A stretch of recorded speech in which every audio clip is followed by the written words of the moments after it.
அனைத்து கால்நடை நண்பர்களுக்கும் வணக்கம். உங்க கால்நடை நண்பன் ஜேடிகே பேசுறேன். மாட்டு பொங்கல் வர டைம்ல சரியான ஒரு கேள்வி ஒரு நண்பர் கேட்டிருக்காரு.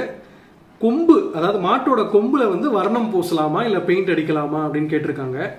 அருமையான கேள்விதான். ஏன்னா இப்ப மாட்டு பொங்கல் அப்படின்னும் போது எல்லா மாடுகளுக்கும் காளைகளுக்கும் கண்ணுக்குட்டிகளுக்கும் இந்த கொம்புல பெயிண்ட் அடிச்சு ஒரு விமர்சையா அதை எல்லாருமே கொண்டாடுவாங்க.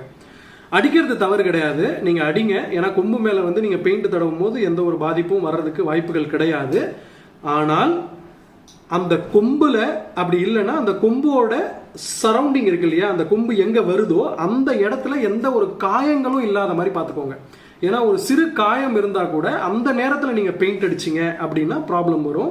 இல்ல பழைய மாடா இருக்கு, கொம்புல ஏதாவது விரிசல் இருக்கு, நான் சொல்றது எல்லாமே அந்த கொம்பு ஆரம்பிக்கிற இடம், அந்த பேஸ், அதுதான் முக்கியம். மேலே எங்க பெயிண்ட் அடிச்சாலும் எந்த ஒரு பாதிப்பும் வராது. அனைவருக்கும் இனிய மாட்டுப்பொங்கல் நல்வாழ்த்துக்கள்.